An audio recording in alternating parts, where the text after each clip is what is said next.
Mamma mia, salut les amis et bienvenue dans cette vidéo numéro 2 consacrée à la création d'un réseau social en PHP.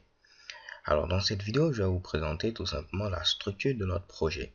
Pour ce faire, je vais vous expliquer pourquoi j'ai choisi ici de structurer notre projet de la sorte.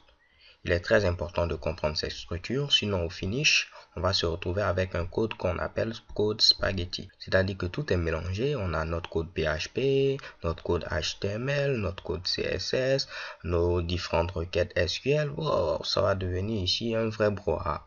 Donc ce qu'on va faire, on va avoir une manière de pouvoir mieux structurer ici notre projet. Alors, rien de bien compliqué, on va faire un exemple simple. Je vais essayer d'avoir un formulaire et au niveau de ce formulaire, l'utilisateur pourra le remplir et afficher maintenant le nom, le prénom et le message qu'il aura tapé au niveau du formulaire. Ceci va me permettre de pouvoir vous expliquer de manière très simple l'architecture de notre fameux projet. Donc, je vais commencer déjà par mettre ici le doctype HTML. Donc, je mets ici doctype comme ceci, HTML, ok. Ensuite, qu'est-ce qui va se passer? On aura ici notre fameux HTML qui sera présent. Ensuite, la balise head, la balise title. Donc là, on va mettre tout simplement formulaire. J'aurai ici le meta charset UTF-8. Donc je mets ici meta comme ceci. Charset UTF-8. OK. Ensuite, on va mettre ici notre fameux body et shekebam. Donc là, je peux rapidement mettre mon formulaire. Au niveau de l'action, on ne va rien mettre pour l'instant. Je mets un petit paragraphe. On aura premièrement le label pour le champ nom. Donc, je mets ici nom. OK. Ensuite, j'aurai tout simplement le fameux input de type texte qui aura ici pour nom, ici nom. Et pour identifiant également ici nom. Je vais rapidement copier et coller ce Mitsubishi. Donc, je vais rajouter un petit BR pour faire un retour à la ligne. Je le colle. Également un petit BR. Et un dernier, un petit BR. Et j'aurai mon fameux input de type submit. Donc, je peux rapidement enlever cette ligne-là. Donc, ce sera un input de type submit. Il n'y aura pas ici de name ni de ID. On va mettre tout simplement value. Et comme valeur, je vais mettre ici envoyé. OK. Donc, je vais mettre également le name. Pourquoi pas, il va me permettre de pouvoir faire un petit if ici. Donc, je mets comme valeur envoyé. OK. Donc, si on tente de bien placer ici ceci afin d'avoir quelque chose de beaucoup plus lisible, je vais remplacer nom ici par prénom. OK. Et là également, je mets prénom. Désolé pour les accents. Et pour terminer, j'aurai ici le message. Au niveau du message, ce ne sera pas un input, mais un text area. Donc, je vais également le fermer à ce niveau-là. Text area. Le name est parfait. Ce sera ici maintenant message. Et au niveau également du for, je vais mettre ici message. Comme ceci. Alors, si on fait un petit récapitulatif, le fameux ID qui est présent à ce niveau, ID nom, sera en relation avec ici le for.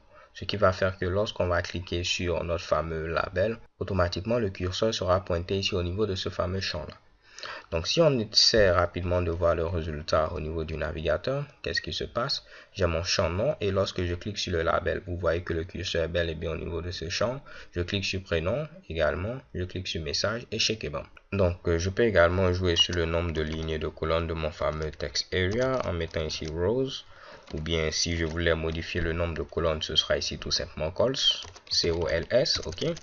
Donc je vais mettre pourquoi pas 5 lignes, on va voir déjà le résultat, actualisons.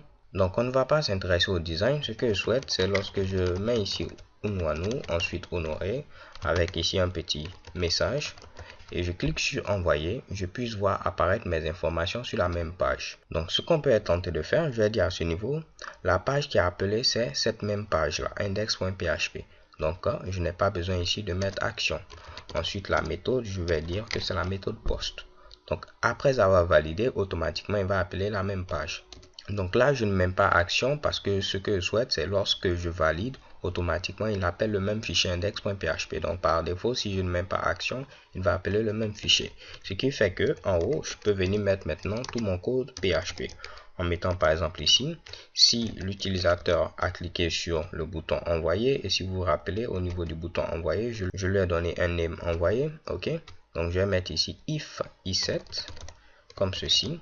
$post envoyé. Donc je mets ici $post envoyé. On pourra maintenant ici savoir que l'utilisateur a cliqué sur le bouton envoyer. Dans ce cas-là, on pourra faire nos différents traitements. Donc je vais vérifier ensuite qu'il a rempli les différents champs. Donc au niveau de nom, une petite validation en HTML, je vais mettre ici un petit require, ce qui va faire en sorte que l'utilisateur sera forcé au niveau front-end de pouvoir remplir ces informations. Bien vrai qu'on peut les modifier, on sera obligé de vérifier également ceci au niveau du back-end. Mais pour l'instant, je vais mettre require. Donc si je viens ici et que j'actualise, vous allez voir que tant que je ne remplis pas mes champs, je ne peux pas ici envoyer mon fameux message. Donc je reviens à ce niveau. S'il a cliqué sur le bouton envoyer, on va vérifier que nos différents champs ne sont pas vides. Donc je peux mettre ici if i7 et je vais recopier ce Mitsubishi pour mettre $post nom, $post prénom, $post message. Donc ici ce sera $post nom.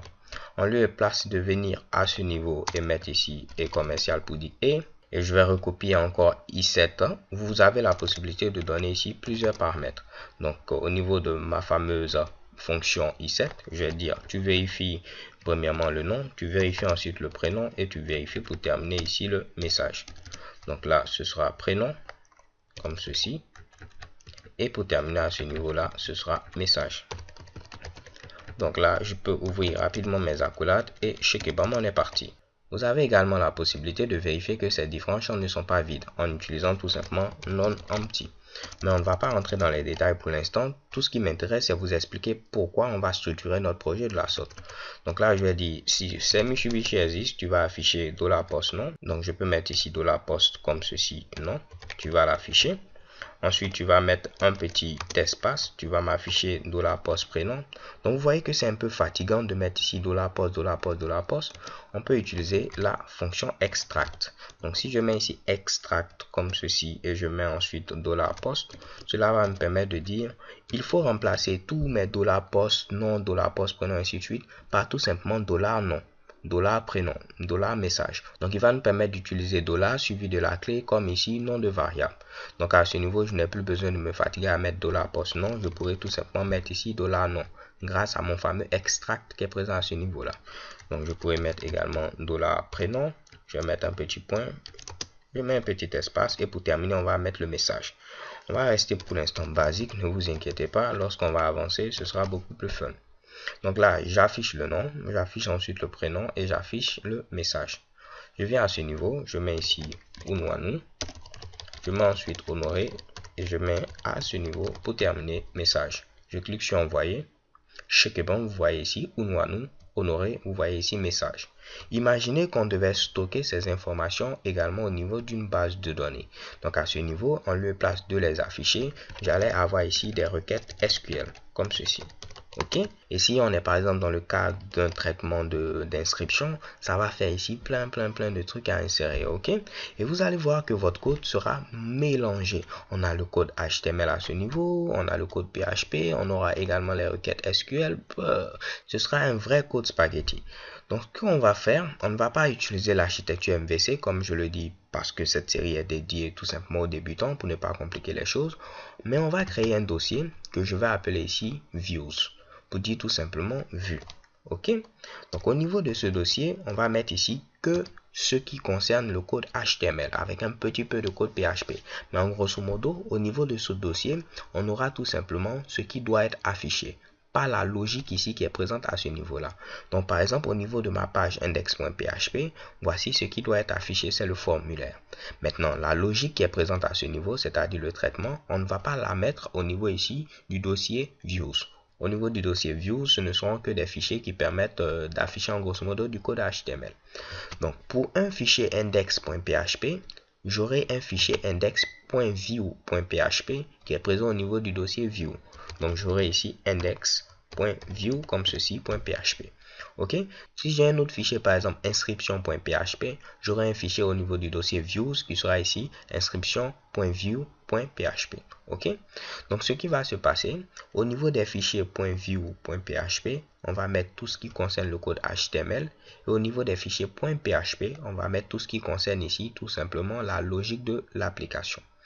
Donc si on tente de faire ce qu'on a dit, je vais prendre ici tout mon code HTML qui est présent à ce niveau et je vais le mettre au niveau de index.view.php. Et chez Kebam, j'ai mon code HTML.